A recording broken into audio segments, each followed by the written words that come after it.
to get water to our homes. That's going to be my number one fight for South St. James. And that won't wait for my first 100 days. I'm starting that right now.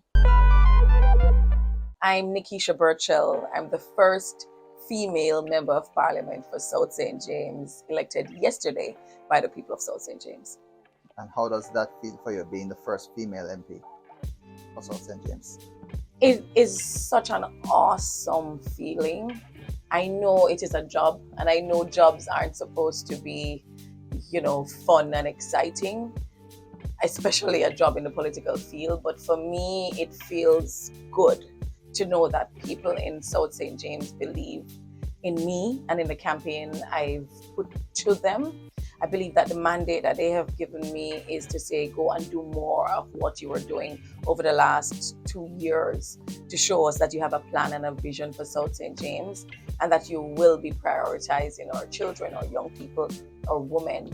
I feel that this blessing is mine, and it has come at a time that Jamaicans are saying they want grounded leadership.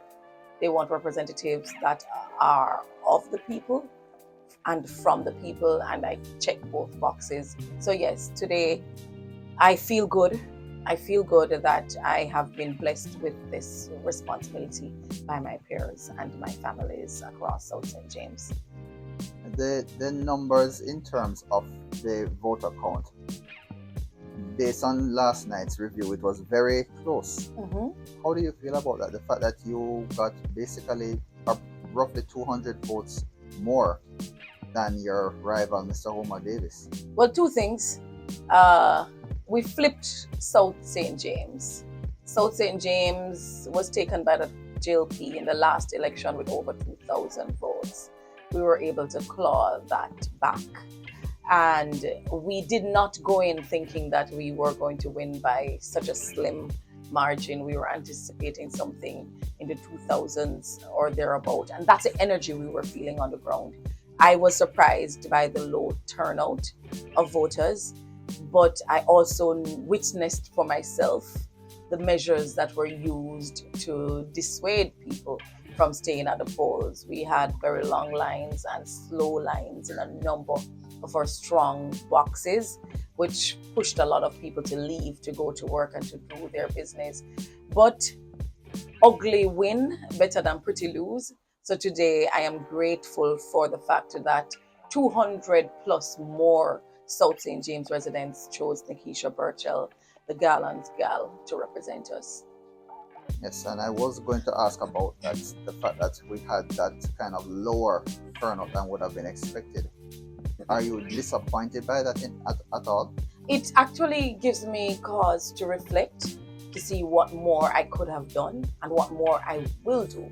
So I'm more resolved now to go out, meet with those who stayed home, see why they stayed home, and to see if we can do something to get them more involved in the political process, because their voices matter. What I'm excited about, though, is a number of young people, young men, young women, mothers, people flying from foreign, drove from Kingston, from St. Elizabeth, and they came just to vote and turn back and go back to their homes. I am pleased to know that we're cultivating the next generation of Jamaicans who are thinkers, critical thinkers, who are not afraid to stay within the political process. And hopefully they will churn out a new crop of active Jamaicans who are actively engaged in the political process. All right, coming back to the point of the constituency having been brought back under the PNP, because it was under PNP previously under Derek Kelly for 31 years before Mr. Davis took it over. How do you feel about the fact that it's back in PNP hands now? I feel that we have, first of all, the PNP has not been in governance in this country for nearly 10 years. 14 of the last 18 years, the JLP has been at the helm of governance in this country. So a large part of, maybe a half of Derek's tenure, so a part of Derek's tenure would have been under JLP leadership, quite a bit of it. I know that he had some plans a lot of them weren't able to come to fruition under JLP leadership because, as you know, when you are an MP working with a government that is not from your political party, it's kind of more difficult to get your programs financed and advanced in a timely way. So I hope to be that voice that gets some attention to the plan that we have, the vision we have, and to get some work moving in South St. James. Derek did his part. He played a significant role in rolling out some of the most aggressive piece of work we did in road construction in South St. James. He laid the foundation for that. He laid the foundation for some of our water projects. And he was critical, instrumental in getting the Sam Sharp legacy in such a way that we can now celebrate it and something we can build on, to move it from just history and our heritage to something we can earn from as part of our plan moving forward. So he's done his time, and we salute him for what he has done. Did he do everything? Absolutely not. But what I know is that over the last 10 years, under the JLP government, South St. James has not had the kind of development we need or deserve. We're treated like the backwaters of the Jamaican economy and the Jamaican social ladder. I think with someone who intimately understands South St. James, understands its needs, its challenges, and its ambitions and dreams, because they're also mine, then I think we can start to get some fire and get some activism that really represents the wishes of the people. And that's what I bring to the table.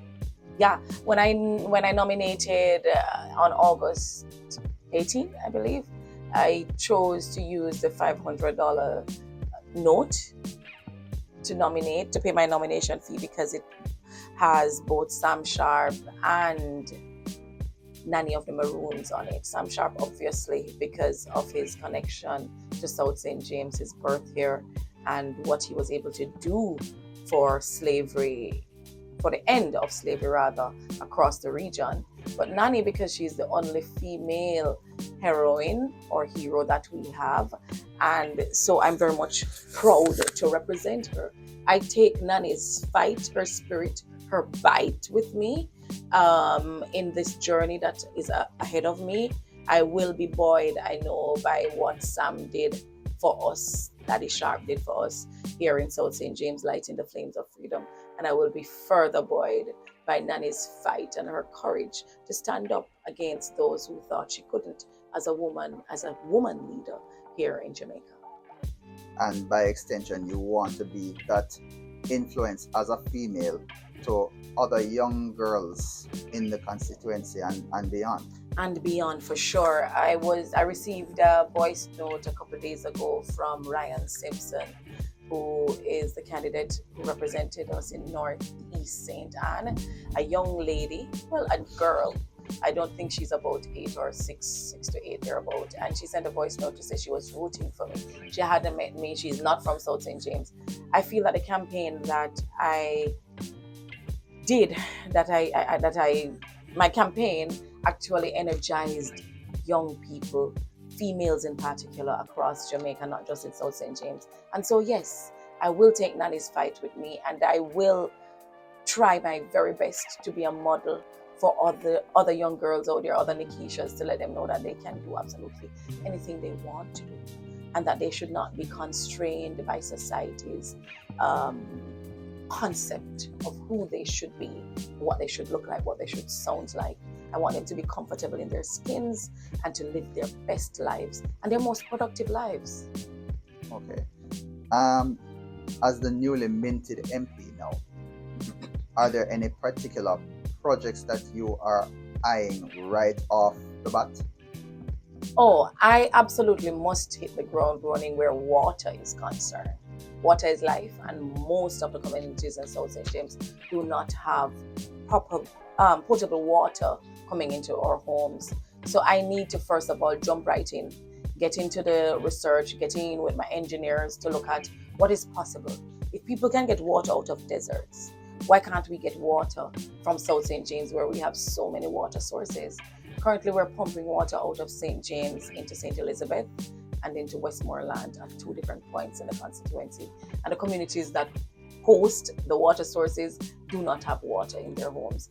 I need to, first of all, get to the research, get to the information, speak with the NWC and and the ministry that is responsible for water to get water to our homes. That's going to be my number one fight for South St. James. And that won't wait for my first 100 days. I'm starting that right now. Okay.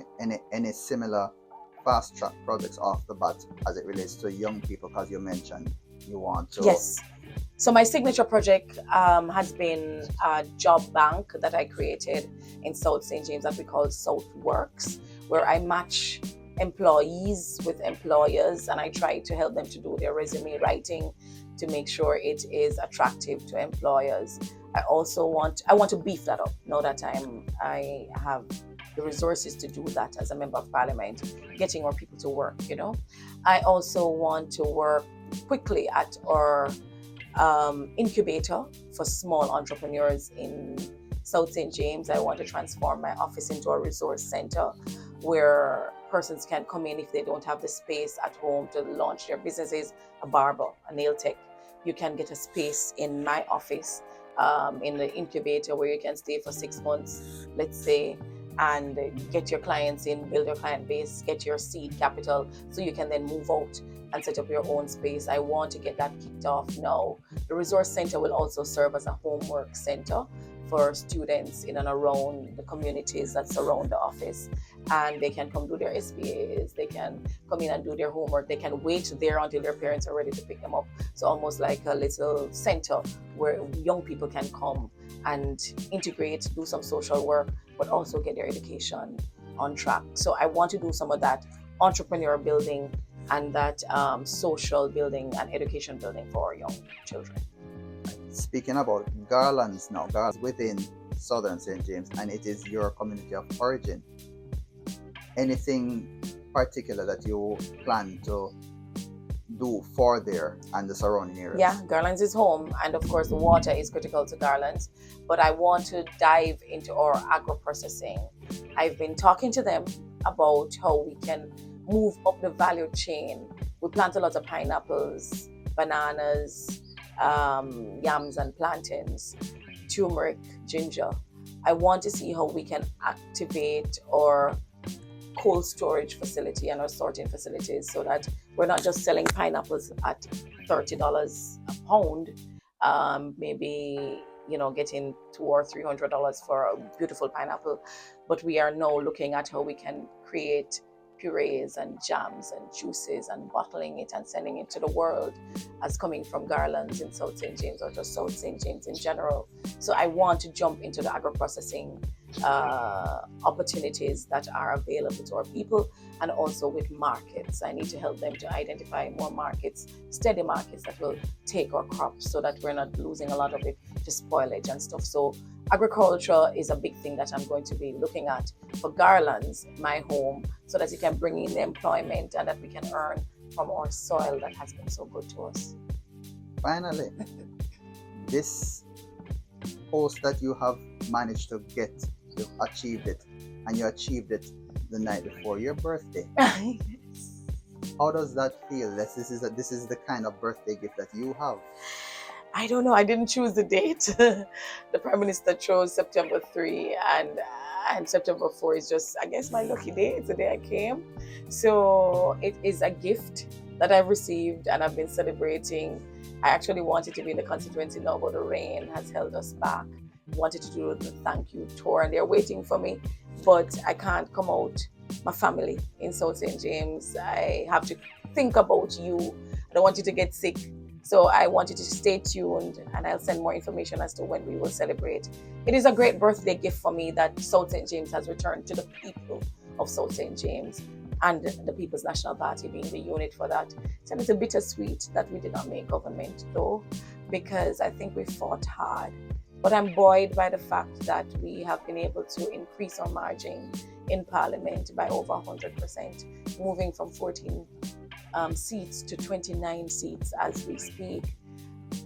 We are presenting to Jamaica some of the brightest, most energetic, candidates, well, no longer candidates, MPs who are sitting in Parliament who are going to go there and fight for us. So I'm looking forward to an exciting term in I'm looking forward to a very exciting term in Parliament as we take it to the government. We're going to keep them on their toes. We're going to keep them busy. We're going to fight for what the people deserve in not just South St. James, but in all the constituencies that we represent. So yeah, happy birthday to me, but happy birthday to the people of South St. James. It's a new day for us.